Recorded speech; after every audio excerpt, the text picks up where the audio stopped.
والصلاة والسلام علی رسول اللہ۔ اعوذ باللہ من الشیطان الرجیم، بسم اللہ الرحمن الرحیم۔ احباب گرامی، سورۃ الحجرات کی 12ویں آیت ہمارے پیش نظر ہے۔ اللہ تعالیٰ کا یہ کہنا کہ اے وہ لوگو جو ایمان لائے ہو، تم بہت سی بدگمانیوں سے بچو، اس لیے کہ بلا شبہ بعض بدگمانیاں گناہ ہیں۔ ہم نے اس ضمن میں یہ بات آپ کے سامنے رکھی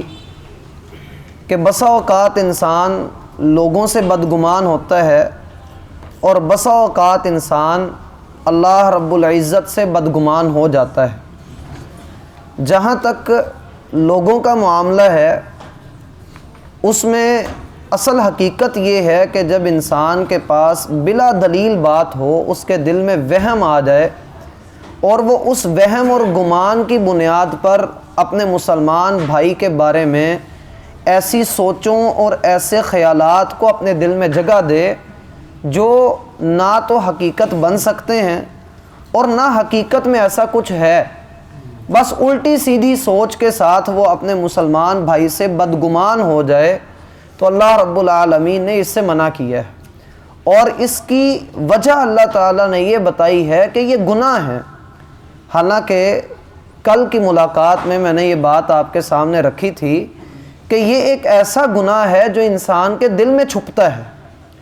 تو دل کے اندر آنے والے جو خیالات ہیں، جو وسوسے ہیں، ان کے اوپر تو مواخذہ نہیں ہوتا، تو پھر اللہ تعالیٰ منع کیوں کر رہا ہے؟ تو اس کا جواب یہ ہے کہ در حقیقت یہ چیزیں ایسی ہیں جو انسان کے دل کے اندر راسخ ہو جاتی ہیں، مضبوط ہو جاتی ہیں، اور پھر انسان انہی کے مطابق اپنے بندوں کے ساتھ، اپنے لوگوں کے ساتھ ملتا جلتا ہے۔ جس سے وہ بدگمان ہے، اس کے ساتھ وہ بس اوپر سے ماتھے پہ بل ڈال کر یا صرف وقتی طور پر جعلی مسکراہٹ چہرے پہ لے کر اس سے مل لیتا ہے، وگرنہ دل کے اندر اس کے لیے برے خیالات ہی رکھتا ہے۔ شریعت یہ کہتی ہے کہ مومن آپس میں بھائی بھائی ہیں، جیسا کہ ہم نے پیچھے پڑھا بھی۔ تو دلوں کی اصلاح، اس کے لیے یہ لازمی ہے کہ دل بدگمانی کے زنگ سے پاک ہو چکا ہو، اور اس کے لیے بندے کو اللہ تعالیٰ سے دعا کرنی چاہیے، جیسا کہ اللہ تعالیٰ نے سکھایا بھی کہ ربنا اغفر لنا ولاخواننا الذین سبقونا بالایمان، اے ہمارے رب ہمیں بھی بخش دے اور ہمارے ان بھائیوں کو بھی بخش دے جو ہم سے پہلے ایمان لے آئے یا جو ایماندار ہیں۔ ولا تجعل فی قلوبنا غلا للذین آمنوا، اور ہمارے دل میں ایمان والوں کے لیے اللہ کوئی دھوکہ، کوئی بدگمانی، کوئی گناہ کی بات ہمارے دل میں نہ رکھنا۔ ربنا انک رؤوف الرحیم، اے ہمارے رب بلا شبہ تو ہی رحمت کرنے والا ہے اور اپنے بندوں کے لیے نرمی اتارتا ہے۔ تو اللہ رب العالمین نے یہ دعا بھی سکھائی ہے کہ بندے کا دل بدگمانی سے پاک رہے،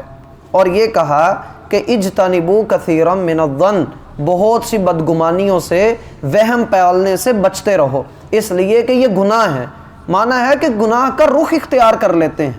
یہ گناہ کی طرف انسان کو لے کر چل پڑتے ہیں، اور انسان اپنے بھائی کے متعلق ایسی سوچوں کے اندر آ جائے اور پھر ایسا کام کر گزرے، یا کسی کے پاس بیٹھا ہو اور اس کے بارے میں بول دے کہ یار ہم نے تو اس کے بارے میں ایسا ایسا سنا ہے۔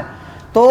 نبی علیہ السلام نے یہ بات بھی ارشاد فرمائی کہ بندے کے جھوٹا ہونے کے لیے یہ بات کافی ہے کہ وہ سنی سنائی بات پر یقین کر لے۔ لہٰذا اس عمل کو بندے کو روک دینا چاہیے کہ بندہ کسی کے معاملے کو جو ہے وہ اپنے لیے پہاڑ جیسا نہ بنا لے۔ ممکن ہے اس نے کسی اور حالت میں یہ بات کہہ دی ہو، کسی نے ایسا کر دیا ہو، جیسے سلف صالحین کا عمل ہمیں ملتا ہے کہ ان کو کسی نے آ کر کہا کہ فلاں آدمی آپ کو گالیاں دے رہا ہے، تو انہوں نے کہا کہ وہ گالیاں دے رہا تھا مجھ تک نہیں پہنچی، تم کیسے خیر خواہ ہو کہ لا کر مجھے سناتے چلے جا رہے ہو؟ تو یہ کوئی خیر خواہی نہیں ہے کہ میرے تک تم یہ بدی کی بات اٹھا کر پہنچا رہے ہو۔ اسی طرح دوسری چیز ہے کہ انسان اللہ رب العالمین سے بدگمان ہو جائے، اور یہ ایسی خطرناک چیز ہے کہ انسان جب الٹا سوچتا ہے، ہر معاملے میں یہی سوچتا ہے، مایوس ہو جاتا ہے، مایوسی والی سوچتا ہے، بس یہ ہمارا کچھ نہیں بننا، ہم تو ویسے ہی بڑے پرلے درجے کے گنہگار ہیں، اللہ ہماری نہیں سنتا جی، اللہ تو بس نیک لوگوں کی سنتا ہے۔ تو ایسا کرنے سے انسان کی یہ جو دماغی حالت ہے اس کا ذہنی توازن درست نہیں رہتا، وہ اللہ تعالیٰ کے سہارے سے اپنے آپ کو آزاد کروا لیتا ہے۔ دنیا کے اندر جتنے بھی کافر ہیں ان سب کے کفر کی بنیاد مایوسی ہے، ان سب کے کفر کی بنیاد مایوسی ہے۔ اللہ تعالیٰ نے کہا لا ییأس من روح اللہ الا الکافرون، اللہ کی رحمت سے صرف کافر ہی مایوس ہوتا ہے۔ اور انسان اللہ تعالیٰ سے بدگمانی کر لے، جیسا کہ میں نے کل بھی حدیث قدسی آپ کے سامنے رکھی کہ نبی صلی اللہ علیہ وآلہ وسلم نے فرمایا، اللہ فرماتا ہے کہ میں اپنے بندے کے گمان کے مطابق ہوں، میں اپنے بندے کے گمان کے مطابق ہوں، جیسا میرا بندہ میرے بارے میں گمان رکھے گا اس کے لیے ویسا فیصلہ اترے گا۔ آپ اللہ سے اچھی امید لگائیں۔ حدیث میں آتا ہے اللہ تعالیٰ تو بندے کے اٹھے ہوئے ہاتھوں کو خالی لوٹاتے ہوئے شرم کرتا ہے، اللہ کو حیا آتی ہے کہ اللہ اپنے بندے کے خالی ہاتھوں کو، اس کے اٹھے ہوئے ہاتھوں کو خالی لوٹا دے۔ تو اللہ تعالیٰ سے بدگمان ہو جانا، جیسے ایک جوان لڑکی ہے وہ یہ سمجھتی ہے کہ میری شادی نہیں ہوگی، مجھے اچھا رشتہ نہیں ملے گا، آدمی یہ سمجھتا ہے کہ میرا کام نہیں چلے گا، پتہ نہیں کیا بنے گا، فلاں بندہ مجھ سے آگے بڑھتا چلا جا رہا ہے، یا جو ہے وہ تاجر یہ سمجھتا ہے کہ میرے گھر کے اندر پتہ نہیں میری پوری پڑے گی یا نہیں پڑے گی۔ تو یہ جو فکریں شیطان ہمیں لاحق کر دیتا ہے، اللہ تعالیٰ قرآن میں کہتے ہیں الشیطان یعدکم الفقر ویامرکم بالفحشاء، شیطان تمہیں تنگ دستی سے ڈراتا ہے، شیطان تمہیں ڈراوے دیتا ہے کہ تنگ دست ہو جاؤ گے اور تمہیں برے کاموں کا حکم دیتا ہے۔ ایک طرف ڈراتا ہے کہ فقیر ہو جاؤ گے، کنگلے ہو جاؤ گے، دوسری طرف برائی کا حکم دیتا ہے واللہ یعدکم مغفرۃ منہ وفضلا، اور اللہ تم سے وعدہ کرتا ہے اللہ تمہیں بخشے گا بھی اور دنیا کا فضل بھی عطا کرے گا، اللہ تمہیں بخشے گا بھی اور فضل بھی عطا کرے گا۔ اب انسان کس کے وعدے پر یقین کرتا ہے؟ قرآن کہتا ہے کہ شیطان کا وعدہ سوائے دھوکے کے کچھ نہیں ہے۔ تو اللہ تعالیٰ پر بھروسہ رکھنا، اس کے سپرد اپنے معاملات کو کر دینا، یہ بندہ مومن کی نشانی ہے۔ ہم نے پیچھے 24ویں سپارے میں پڑھا تھا کہ فرعون کے دربار میں ایک آدمی تھا جس نے اپنا ایمان چھپایا ہوا تھا، یاد ہے کہ نہیں یاد؟ اس نے جب اپنا ایمان چھپائے رکھا اور بعد میں اس نے فرعون کے سامنے ایمان کا اظہار کیا اور اس کو دھمکی مل گئی کہ اب ہم تمہیں قتل کریں گے، تو اس نے کیا کہا؟ فَسَتَذْكُرُونَ مَا أَقُولُ لَكُمْ، ان قریب تمہیں میری باتیں یاد آئیں گی، جو میں تم سے اللہ کے دین کے بارے میں کہہ رہا ہوں، میری یہ باتیں تمہیں یاد آئیں گی۔ وَأُفَوِّضُ أَمْرِي إِلَى اللَّهِ، اور میں اپنا فیصلہ اللہ کے سپرد کرتا ہوں، میں اپنا آپ اللہ کے سپرد کر دیتا ہوں۔ ان اللہ بصیر بالعباد، اللہ اپنے بندوں کو خوب دیکھ رہا ہے۔ اللہ کہتا ہے فَوَقَاهُ اللَّهُ سَيِّئَاتِ مَا مَكَرُوا وَحَاقَ بِآلِ فِرْعَوْنَ سُوءُ الْعَذَابِ، اللہ نے اس بندے کو، اس آدمی کو فرعون کی چالوں سے ویسے ہی بچا لیا۔ کیوں؟ اس نے اپنا آپ اللہ کے سپرد کیا۔ دنیا جہان کے لوگ آپ کے خلاف اکٹھے ہو جائیں، آپ کا مقدر آپ سے چھین نہیں سکتے، تو انسان اللہ سے بدگمان کیوں ہو؟ جو چیز نہیں ملی وہ آپ کے مقدر میں نہیں تھی، اسی لیے نبی علیہ السلام نے فرمایا کہ وَعْلَمْ أَنَّ الْأُمَّةَ لَوْ اجْتَمَعَتْ عَلَىٰ أَن يَضُرُّوكَ، یاد رکھو کہ اگر ساری دنیا تمہیں نقصان پہنچانے پر جمع ہو جائے اور اللہ نے وہ تمہارے مقدر میں نہیں لکھا تو تمہیں کچھ نہیں کہہ سکتے۔ ابراہیم علیہ السلام کی مثال ہمارے سامنے، ساری دنیا اکٹھی ہو گئی تھی کہ اس کو آگ میں زندہ جلانا ہے اور پھینک بھی دیا تھا، اللہ نے بچایا یا نہیں بچایا؟ اسماعیل علیہ السلام کے گلے پر چھری رکھ دی گئی تھی، چلا بھی دی تھی، اللہ نے نہیں تھا لکھا مقدر میں ان کا ذبح ہونا، نہیں ہوئے وہ ذبح۔ بدر کے معرکے میں مسلمان 313 تھے اور کافر 1000 کی تعداد میں تھے، اللہ نے مقدر میں کیا لکھا تھا کہ 313 نے جیتنا ہے، اللہ نے جتوا کر دکھائے۔ تو جو مقدر میں ہے وہ چاہے آپ کے دو پہاڑوں کے درمیان بھی اگر پڑا ہوا ہے، جو آپ کے مقدر میں ہے، وہ دور کسی وادی میں پڑا ہوا ہے 2 پہاڑوں کے درمیان، آپ کو مل جانا، کوئی آپ سے چھینے گا نہیں، اور جو مقدر نہیں ہے وہ دو ہونٹوں کے درمیان بھی ہو تو نہیں ملنا، جو مرضی انسان کر لے، اور جو نہیں ملا اس پر زیادہ شکر ادا کریں کہ یہ میرے لیے بہتر نہیں تھا، اسی لیے تو اللہ نے نہیں دیا، کیونکہ اللہ اپنے بندوں کے لیے بڑا رحیم ہے، اللہ اپنے بندوں کے لیے وہ فیصلہ اتارتا ہے جو ان کے لیے بہتر ہوتا ہے، اور اگر کوئی فیصلہ آپ کی مرضی کے خلاف اتر ہی آتا ہے، آپ کی مرضی کے خلاف کوئی فیصلہ اتر ہی آتا ہے، آپ مجھ سے عمر میں بڑے ہیں، آپ کے تجربے مجھ سے زیادہ ہوں گے، انسان بسا اوقات ایسے حالات میں آ جاتا ہے کہ وہ کہتا ہے کہ یہ نہیں ہونا چاہیے تھا، اور یہ انسان کی فطرت ہے، وہ اللہ سے یہ دعا کرنی شروع کر دے، ہمیشہ اللہ سے یہ دعا کریں، اللہ تو جو بھی فیصلہ اتارے اس کو میرے لیے بہتر بھی بنا دینا، کہ جو بھی تو فیصلہ کرتا ہے حق تو تیرا ہے،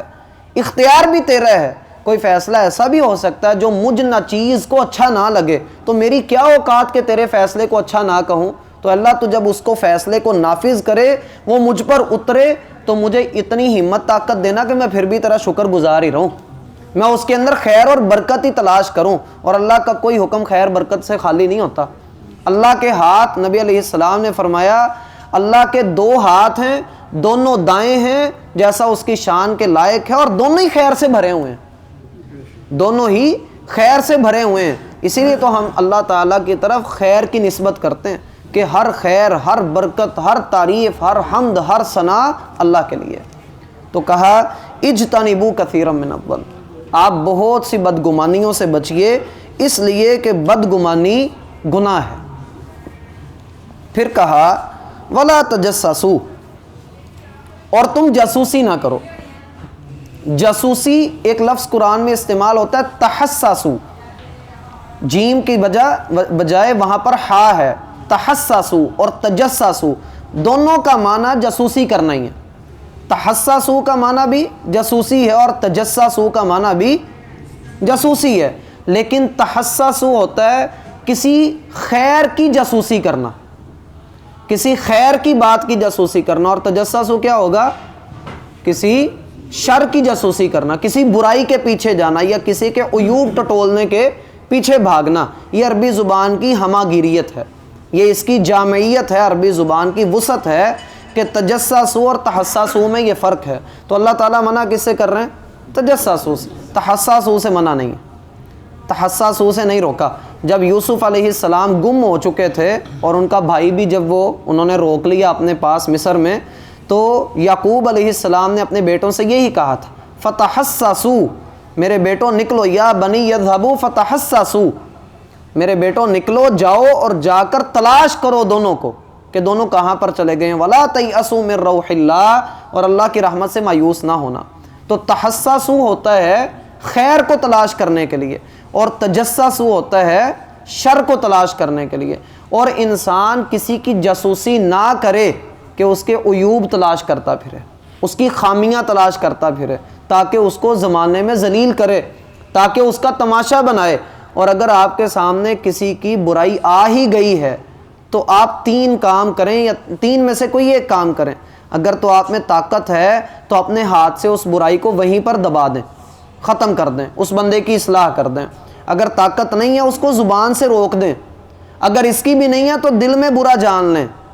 لیکن لوگوں کے درمیان اس کو رگیدیں نہیں، لوگوں کے درمیان اس کو پیش نہ کریں کہ ایسا کرنا کہ لوگوں کا تماشا بنا دیا جائے۔ ہاں اگر انسان کسی ایسی جاسوسی میں جاتا ہے جس میں مسلمانوں کا نقصان ہو، جیسے مسلمانوں کی جاسوسی تنظیمیں ہوتی ہیں، مسلمانوں کے ملک کی حفاظت کے لیے جاسوسی تنظیمیں ہوتی ہیں، جاسوس ہوتے ہیں، تو ایسے لوگوں کو اپریشیٹ بھی کیا ہے اسلام نے، اور نبی علیہ السلام نے اس کو اختیار بھی کیا۔ صرف اس جاسوسی سے روکا گیا ہے جو جاسوسی مسلمانوں کے عیوب ٹٹولنے کے لیے ہو۔ اب کوئی کافر آ کر مسلمانوں کی جاسوسی کرے تو ہم بھی ان کے ملک میں جا کر ان کی جاسوسی کر سکتے ہیں۔ بات سمجھ رہے ہیں بھائی؟ تو یہ جو جاسوسی منع کی ہے نا، بعض لوگ یہاں سے دلیل لیتے ہیں یہ جو ISI کام کر رہی ہے یہ غلط ہے، ناجائز ہے، ایسا ہے، فوج کے خلاف وہ ہے، اور پھر شروع ہو جاتے ہیں کہ یہ کام ٹھیک نہیں ہے کہ کافروں کی جاسوسی کر رہے ہیں، دنیا کے اندر امن قائم رکھو۔ تو امن اللہ تعالیٰ نے یہاں پر آیت شروع کیسے کی؟ یا ایھا الذین آمن، ایمان والوں کو حکم دیا، کافروں کے لیے یہ حکم نہیں ہے۔ تو ولا تجسسوا، اور تم جاسوسی نہ کرو۔ تو اس کی مزید تفصیل انشاءاللہ اگلی ملاقات میں دیکھیں گے۔ اللہ تعالی ہم پر اپنی رحمت کرے۔ سبحانک اللہم و بحمدک، اشہد ان لا الہ الا انت، استغفرک و اتوب الیک۔ تشریف رکھیں نہیں بھائی، ذرا تشریف رکھیں، بہنا بہنا۔